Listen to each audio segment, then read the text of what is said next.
বন্ধুরা, আমরা এখন আছি কক্সবাজার সমুদ্র সৈকতে কলাতলি জোনে। আপনারা জানেন এটা একটা রেড জোন। আমাদের সাথে একজন সম্মানিত পর্যটক আছেন, মল্লিক ট্যুরের অতিথি।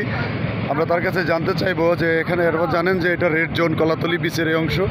এখানে পর্যটকদের জন্য কেন বিপজ্জনক এবং কেন নামা উচিত না বলে মনে করেন আপনি? যারা এখানে আসেন গোসল করতে যান তাদের উদ্দেশ্যে আপনি একটু সতর্কতামূলকভাবে কী বলতে চান?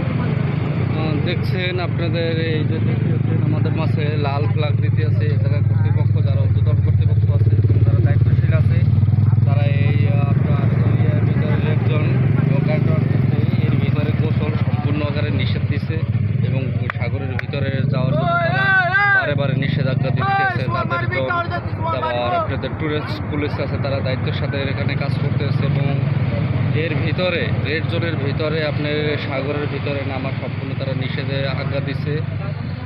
এর ভিতরে আপনার যদি গোসল বা আপনার সাগরের ঢেউয়ের সাথে পানির সাথে উপভোগ করতে চান, আসলেই সতর্কের সাথে উপভোগ করতে হবে। এই রেড জোনের এরিয়াস আপনার ত্যাগ করতে হবে এবং নিরাপদে উপরে বসে দেখবে, ঠিক আছে? নামাটা তাদের জন্য উচিত না, এটা আপনার আহ্বান নাকি? জি জি জি। আচ্ছা, ধন্যবাদ।